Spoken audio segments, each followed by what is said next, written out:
Deberá realizar una consulta popular de conformidad con la ley. La responsabilidad de estas consultas estará a cargo del respectivo municipio. Parágrafo. En todo caso, las decisiones sobre el uso del suelo deben ser aprobadas por el Consejo Municipal.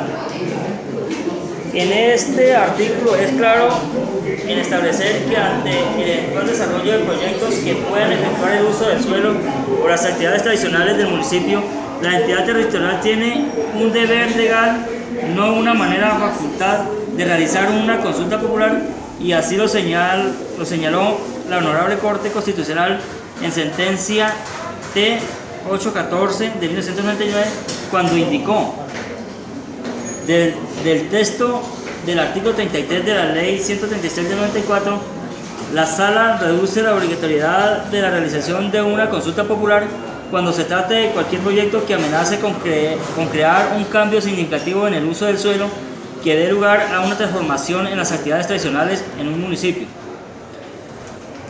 Como es sabido, el municipio de Oporapa cuenta con una vocación agropecuaria, con una fuerte participación del sector cafetero, actividad ejercida por la mayoría de pobladores del municipio y del que depende de su sustento diario. En conclusión, como puede apreciar el Honorable Consejo Municipal de Oporapa, no es facultativo convocar a una consulta popular, toda vez que la Ley 136 del 94 emplea el vocablo deberá, lo cual es un imperativo de cumplimiento obligatorio y no facultativo.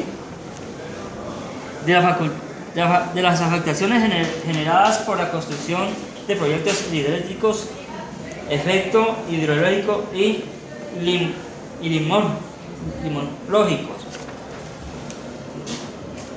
Al represar un río y crear una laguna, se cambia profundamente la hidrología y limnología del sistema fluvial.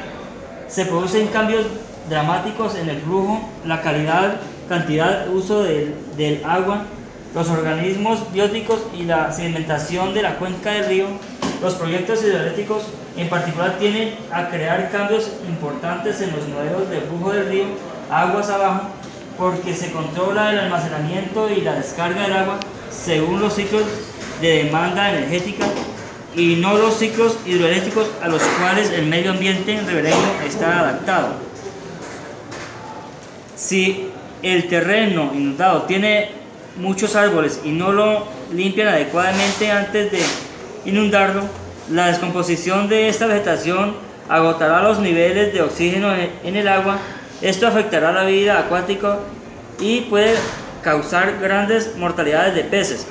Los productos de la descomposición anaeróbica incluyen el sulfuro de hidrógeno, que es nocivo para los organismos acuáticos, y correo, las turbinas de las represas, y el metano, que es un gas explosivo y de invernadero.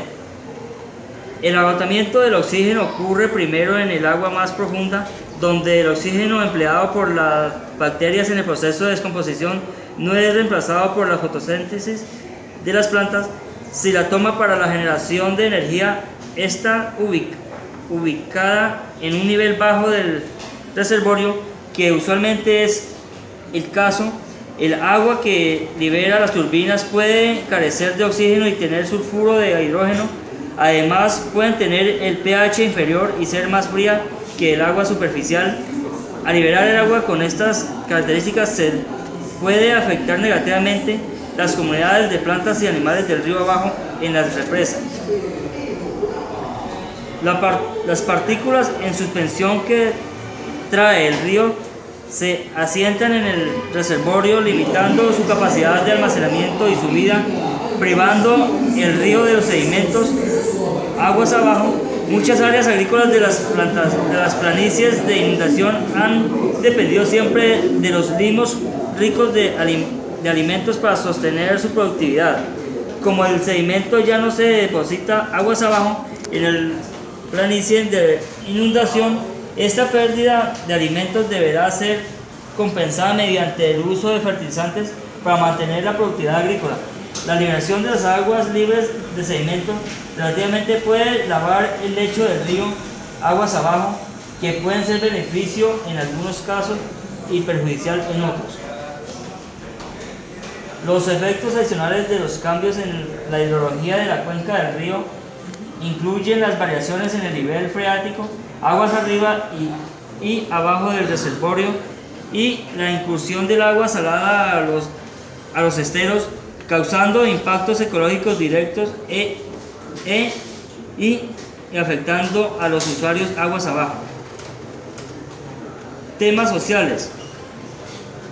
A menudo, las comunidades e industrias que se encuentran distantes de la represa disfrutan de los beneficios, pero los que soportan la mayor parte de los costos ambientales y sociales de la construcción de la represa, a saber, los habitantes del área inundada por el reservorio, posiblemente no reciban su participación proporcional de los beneficios. Al llenar el reservorio, se produce el desplazamiento involuntario de las personas que viven en el área. En algunos proyectos cientos de miles o más de 1 millón de personas, y esto los afecta profundamente a ellos y en la gente ya establecida en las áreas de reestablecimiento, lo que se configura como un desplazamiento involuntario a las personas que permanecen en cuencas del río, y a menudo se les restringe el acceso al agua, la tierra y los recursos bióticos. Se interrumpe la pesca artesanal ribereña y la agricultura tradicional de las planicies de inundación a causa de los cambios en el caudal y reducción en el asentamiento de limos. Las planicies de las inundaciones de muchos ríos del trópico son áreas enormes de gran importancia para la población humana y la de los animales. Al reducirse el tamaño de estos terrenos, tiene que haber un cambio en el uso de la tierra, si no las poblaciones se verán obligadas a cambiarse de sitio. A menudo se aumentan las enfermedades relacionadas con el agua, por ejemplo, la malaria, la esquistosomias, las oncocerciasis, la encefalitis, y son endémicas en el área como resultado de la creación del reservorio y los medios necesarios para su manejo. Los problemas sociales y ambientales surgen de la migración controlada e incontrolada de otros grupos al área, es decir, los trabajadores de la construcción y los empleados de las centrales hidroeléctricas, los jornaleros temporales que trabajan en las otras actividades inducidas por la represa, y los campesinos que aprovechan el mayor acceso al área gracias a los caminos, líneas de transmisión o mejor transporte fluvial. Las consecuencias son problemas de salud, agotamiento de los servicios públicos, competencias por recursos, conflictos sociales del reservorio y el valle del río aguas abajo. Pesca y fauna. Como se mencionó anteriormente, la pesca ribereña usualmente se deteriora debido a los cambios en el caudal del río, la degradación de la calidad del agua, la pérdida de los sitios de desove y las barreras que impiden la migración de los peces. En los ríos que tienen esteros que son biológicamente productivos, y peces y moluscos sufren debido a los cambios en el flujo y calidad del agua, las variaciones en el caudal de agua dulce y por tanto en la salinidad del estero cambia la distribución de las especies y los modelos de reproducción de los peces. Las variaciones en la cantidad de alimentos en el deterioro de la calidad del agua del río pueden tener efectos profundos para la productividad del estero. Estos cambios pueden tener resultados importantes para las especies marinas que se alimentan o pasan parte de su ciclo vitálico en estero, o que son influenciadas por los cambios en la calidad de las áreas ribereñas. El mayor impacto para la fauna se origina en la pérdida del hábitat que ocurre al llenar el reservorio y producirse los cambios en el uso de la tierra en la cuenca. Pueden ser afectados los modelos de migración de la fauna debido al reservorio y el desarrollo que relaciona con este. La caza ilegal y la erradicación de las especies consideradas como plagas agrícolas tienen un efecto más selectivo. Amenaza sísmica. Existe mucha evidencia que ha relacionado la creación de los reservorios con los eventos sísmicos.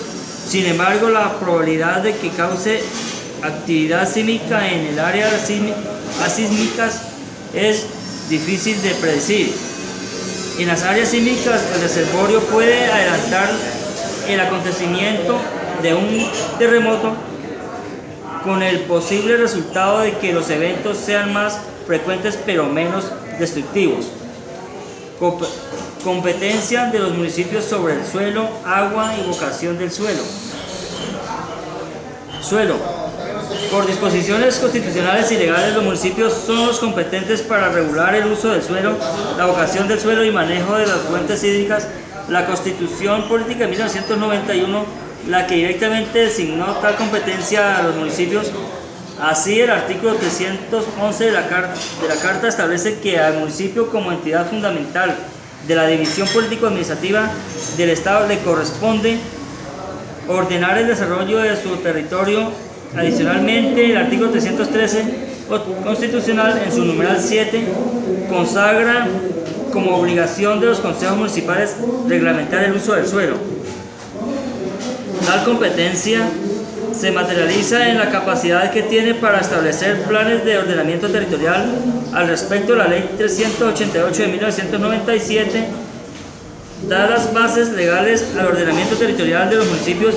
En su artículo 5 se refiere al ejercicio de la función pública que les compete a los municipios, que en consecuencia deben disponer de instrumentos eficientes para orientar el desarrollo del territorio bajo su dirección irregular y utilización, transformación y ocupación del espacio de acuerdo con las estrategias de desarrollo económico y en armonía con el medio ambiente y las tradiciones históricas y culturales. Resaltado fuera del texto. Tal función es desarrollada en la Ley 388 de 1997, entre cuyos objetivos está: punto I, el establecimiento de los mecanismos que permitan al municipio un ejercicio de su autonomía, promover el ordenamiento de su territorio, el uso equitativo y racional del suelo, la preservación y defensa del patrimonio ecológico y cultural localizado en su ámbito territorial y la prevención de desastres en asentamientos de alto riesgo, así como la ejecución de acciones urbanísticas eficientes. 2 puntos. Promover la armoniosa concurrencia de la nación, las entidades territoriales, las autoridades ambientales y las instancias y autoridades administrativas y de la planificación en las obligaciones constitucionales y legales. Facilitar la ejecución de actuaciones urbanas integrales en las cuales confluyan una forma coordinada la iniciativa, la organización y las gestiones municipales con la política urbana nacional, así como con los esfuerzos y recursos de las entidades encargadas del desarrollo de dicha política. Además, el Código Nacional de Recursos Naturales, en su artículo 178, afirma que los suelos del territorio nacional deberán usarse de acuerdo a sus condiciones y factores constitutivos. En otras palabras, el municipio debe determinar el uso potencial de los suelos según los factores físicos, ecológicos y socioeconómicos de la región. Artículo 179 del mismo código señala que el aprovechamiento de los suelos deberán efectuarse en forma de mantener su integridad física y su capacidad productora. Vale la pena resaltar que el mismo código indica 5 artículos a establecer normas relacionadas al uso y conservación de los suelos.